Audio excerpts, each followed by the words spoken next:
What's up, gang? How are you? The attendance tonight was 18,138, sold out. $8.09 million, the highest grossing gate ever at the arena.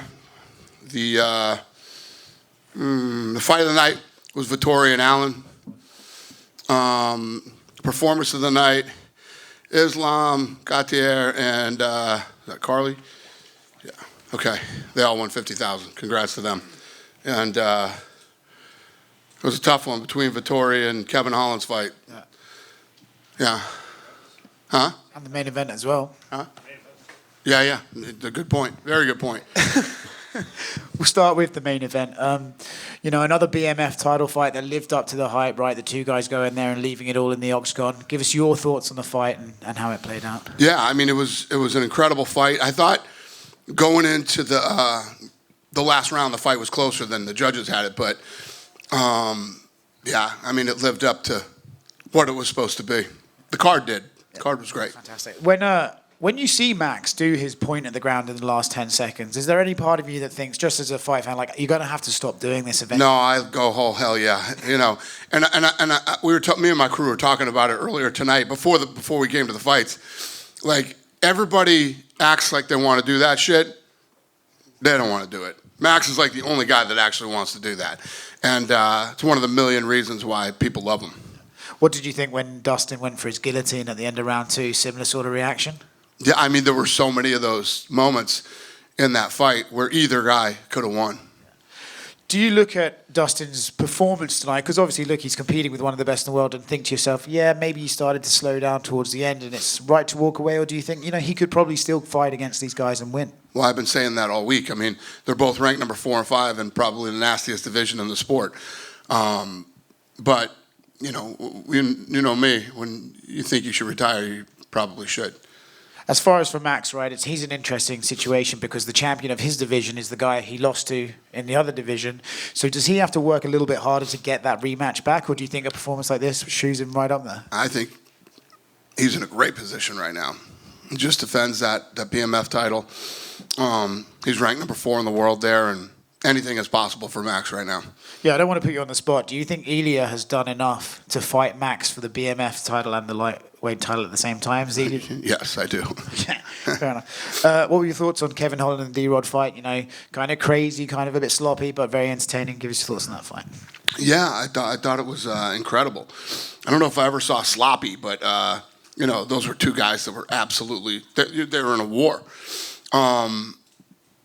And a couple times I felt like both of them were tired, but they dug deep and fought their asses off. Incredible fight. Obviously, this week's been a great week. They didn't win, but yeah, they're both going to do really well. Yeah, fair enough. This week's been great in New Orleans. It felt like the city's really sort of vibed well with the UFC, brought us in and all that sort of stuff. Do you think this could be a venue that we could come back to yearly, like in Miami or Newark or something like that? I do. That's a great point. This city's incredible. I haven't been here in a long time. It's crazy. I tried to go down on Bourbon Street the other night, and I haven't been on Bourbon Street since me, Frank, and Lorenzo came here to watch the UFC to consider buying it. That was the last time I was on Bourbon Street. I didn't realize that until we came here. But the governor has been amazing. The athletic commission's been incredible. Caesar's Palace has been incredible. I mean, I could go on and on. And the way these people support their own is awesome to see. I love that kind of shit. Yes, we will figure something out here in New Orleans to make sure we come back a lot more than we have been. Did you buy one of those hand grenade drinks on Bourbon Street? I didn't make it far on Bourbon Street. I got about 15 steps, and I had to go back and get in the car and leave. So, no, I didn't get a hand grenade drink. Sounds great, though. Just more on Dustin. He's someone that surely will be in the UFC Hall of Fame at some point down the line, right? Yeah, listen, this is a kid that, you look at his last 11 fights and who he's fought, and, always comes to fight. Good guy to deal with, and, yeah, he could be. And I know you said, if you think you should walk away, you should, but can you respect at least, his reasoning, too, as well, that he's saying, he doesn't want to be one of those guys where the sport retires him and he wants to be able to, attend his daughter's wedding, all these sorts of things later in life? I don't ever question when a guy says he wants to retire, other than I think Habib and Cormier are the two guys that I've ever said, I don't know if, it's time, but yeah, that's totally up to him. This is a rough sport. He fought a rough fight tonight, and yeah, I mean, the way tonight went, retiring seems like the right thing to do. Yeah. Did you score it the same way as the judges? When he walked past press row, he said to me that he thought it was closer than they had. Who did? Dustin. Oh, yeah, I'm sure he did. I did too. I just said it when I started the press conference. I thought going into the last round it was a lot closer than they had it. Yeah, and just a few things outside tonight's event. Next week, we were supposed to have Aaron Pico and Movsar as the co-main in Abu Dhabi. That's obviously off now, and Aaron's saying he wants to fight in Chicago, and there's a spot. And then on the graphic, we saw a co-main event, TBA versus TBA. Is that something, could that fight land on that card, and would it be that spot? I have no idea. Right here, right now, I have no idea. Yeah.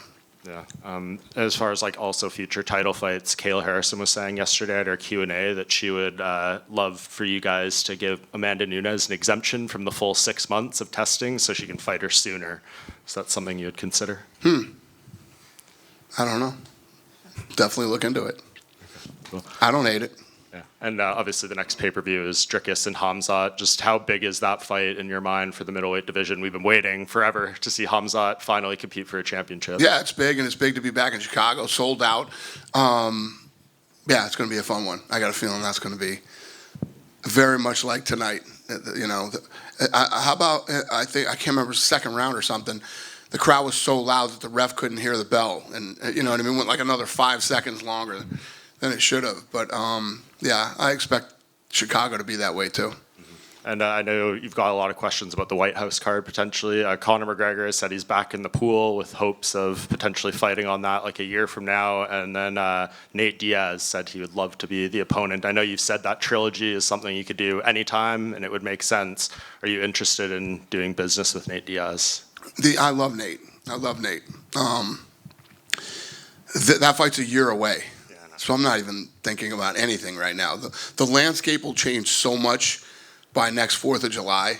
Who knows what's going to happen? Who knows who's going to be on the card or what the main event will be or who will hold all the titles, and everything could be completely different. So it's not even worth thinking about it right now. Sure. I guess just one follow-up on that, though, with John Jones. He said, I have other problems. I'm dealing with the logistics and all the things on figuring out how to make this thing happen. How do we want to do it? I'm going to fly out there in about 10 days, 2 weeks, and we'll have all the renderings done, sit down with him and go through the renderings and see what he wants to do and what he doesn't want to do. Yeah, and John Jones says he wants to be on there too, and he says he would fight whoever the champion is at that time. But would you be okay with him coming back and potentially winning that belt again? And you might have to go through everything. Well, it's not even about him winning the belt. I mean, how I felt about him. I can't risk putting him in big positions in a big spot and have something go wrong. Fair enough. Yeah, especially the White House card. Dana, just seeing how this city and this arena reacted to not just Poirier, but the other fighters from Louisiana, how special was that for you? Oh, it's always great. I mean, every time we go somewhere and the fans love what's going on, it's a hell of a night for me. Dana, just one quick one. This week you had Power Slap piggybacking with the UFC here in New Orleans. It was the first time that Power Slap had left New Orleans or Vegas, other than going out to the Middle East. So it seemed like it brought a great culture. Had a great time out there last night. The fans loved it. What was that like out here this week? It was a great weekend for us here, yeah. And I'm glad this is where we brought it first. And that arena was like it was built for Power Slap. I mean, it couldn't have been more perfect. The fights were incredible, and yeah, it was a home run. So I'm really happy about the entire weekend here in New Orleans. Do you think that once you get Power Slap kind of on the road officially like that, maybe almost every pay-per-view will have a Power Slap card to go with it? I don't know. My game plan with that, for those of you that have come and seen it live, it's like the UFC in the early days. Half the battle for me was getting people into the live event because nobody would come to a live event and go, yeah, I don't ever want to come to one of these again. And that never happens with Power Slap. It's the exact opposite. Everybody who comes to Power Slap goes, wow, this is way better than I expected it to be, and it's a great live event. So the game plan is exactly the same. Move it around the country, take it everywhere, and let people come experience it live. Thank you. Dana, you had mentioned about New Orleans and everything like that. we have, we had, of course, Dustin. Earlier, we had Brendan Allen. We had Carly Judice. What can you say about these Louisiana fighters that you have right now? What can I say about them? Yeah. We like them. They're great. Tonight was a huge success. Obviously the gate, the buzz, the energy in this town, and everything. I mean, it couldn't have been better. And everybody showed up and put on a great performance. So, yeah, very happy. Just one quick, maybe stupid one for me. I always notice the Power Slap solo cup there. What does Dana White drink in that power? I see with lots of different things. What's in that post fight? Right now, it's Coke Zero. Yeah. Dana over here. Yep. Just one. Two fan favorites in the lightweight division, Charles Oliveira and Max Holloway. They've both lost to the champion. Ilya, are you open to doing a Max Holloway-Charles Oliveira fight for the BMF belt? Anything's possible. I like his idea, I like your idea. The great thing about that division is there's so many incredible fights that you can do. You have Ilya, who's the champion. You got him with a BMF belt, and there's a lot of things we can do. Thanks, Dana. Yep. Dana, just one for me about the White House card. Do you expect the logistics to be more intense than the Sphere was, or do you think it's going to be easier than? No. Not the Spheres. Listen, there's been one person that's done the Sphere, right? I thought after we did it, people would be running to the Sphere to do it. The Sphere is very challenging and very expensive. The difference with the White House is that I don't think they've ever had anything very heavy out on the lawn, and the octagon alone weighs 20,000 pounds. So. You don't think the outdoor is going to be harder to deal with than? Oh, it will be, in its own ways, but not harder than the Sphere. Okay. Sphere is very unique and very challenging. Hey Dana, I have a question right here. Yep. What do you think about Islam Dulatov's performance? He's a huge star in Germany. The UFC hasn't been in Germany since 2016. What do you think about the performance? And when is the UFC coming back to Germany? The fans are waiting. Everybody is going crazy. When is the UFC coming back to Germany? Who did that? What do you think about Islam Dulatov, his performance? He's a huge star in Germany. UFC has not been to Germany since 2016. When are we coming back to Germany? Yeah, that's a great question, sir. Thank you. Yeah, well, obviously he won a performance bonus, so he obviously did great tonight. But yeah, Germany's interesting, and we had a run there where we were heading to Germany all the time, like you said, and I don't know the answer to that question, but yeah. Second question, Dana. Does it make you proud to see someone like Dustin and Max? They have over 60 combined fights in the UFC. Does it make you proud to even you grew up with them together and see how far they come? They always performed, always made weight. Does it make you proud to have two fighters like that on the roster? Yeah, yeah. I mean, that's why. That's why. All of you guys and myself and if you look at the way we celebrated him tonight on television, you guys probably didn't see it, but if you see a lot of stuff, even Mark Zuckerberg had posted about how we told the story of Dustin Poirier tonight. Yeah, we have a lot of respect for him, proud of him, and same thing with Max. Is there a favorite moment in Dustin's career? Maybe a story that we don't know, or a favorite fight, a moment of Dustin's career? Off the top of my head, he's had a badass, unbelievable career and has accomplished a lot of things. But off the top of my head, there's not one moment that stands out, no. And last question for me, how big is the possibility that we ever see a podcast on Joe Rogan, you, Joe Rogan, and Conor McGregor? Probably never. Probably never. Thank you, Dana. Great All right. show tonight. Thank you. Dana, I want to go back to the early prelims. Jimmy Crute called out Dustin Jacoby. We know Dustin's out with a hand injury, obviously, but he kind of teased about Dustin kind of teased about November 30th down for the challenge. Those two guys, Jimmy performed well tonight. What kind of matchup would that look like? Right here, right now. Again, I don't even think about this shit at the end of the night. We'll take the weekend, and on Tuesday we do matchmaking, and we start to talk about what's next and what we want to do and what we don't want to do. I really don't think about that stuff tonight. Go ahead. Dana, now that Dustin's career is said and done, what do you want people to take away from not just his career, but also the growth that he had from the time that he started up to now? Yeah, well, like I said, I think tonight, we celebrated Dustin, on the broadcast, and then to have the fight here in front of his people, and they showed up, and they made the event really fun tonight. My girl Amber was saying to me, I was already in the back room, and she said not one person has left this arena when he was still out there talking. That's pretty special. I mean, you guys know you've done enough fights. Before Rogan even gets up into the octagon, half the place is gone. So the fact that they all stayed for him tonight, showed up for him tonight, broke the arena record tonight, the list goes on and on.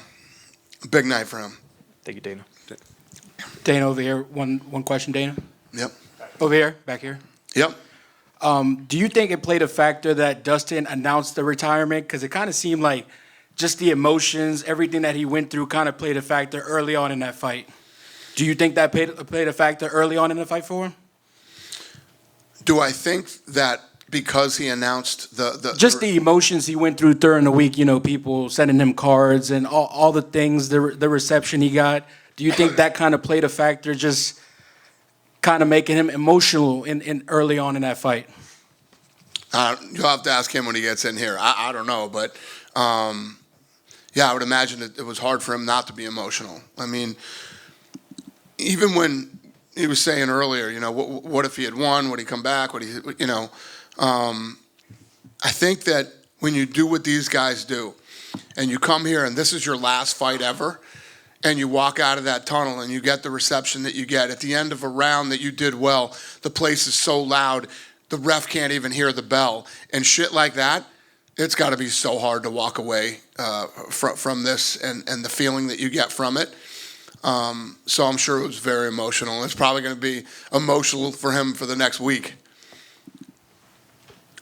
Just one more. Could you, obviously don't expect you to mention any names, but if another fighter who you thought in the same regard as Dustin came to you and said, I want to do a retirement fight in my hometown, would you try to effort on doing something like this again? Well, we always try to, there's guys who, start to work their way up and then want to fight in their hometowns. Some guys who become big don't want anything to do with fighting in their hometowns. There's a lot of different feelings about it. But yeah, I mean, we always try to figure stuff out if guys want it, but it's not always possible to say, okay, we'll give you a retirement fight in your hometown and you don't have the title, or, you could do a fight night or something like that, but yeah, we would always try to do it. Yeah, a lot of stars got to align. I don't know if you were asked about Patricio Pitbull, 2 fights in. What do you think of what he's done here? What was the question? Patricio Pitbull. Yeah. What do you think of his win tonight and just what he's 1-1 so far in the UFC? Yeah, I mean, it's tough to come to the UFC, and it's a lot of pressure. I don't care how many times you fought and what you've done. It's a different vibe when you come here, and yeah. Thank you, Dana. Cool. Thanks. Have a good night, and thank you, New Orleans. It was awesome.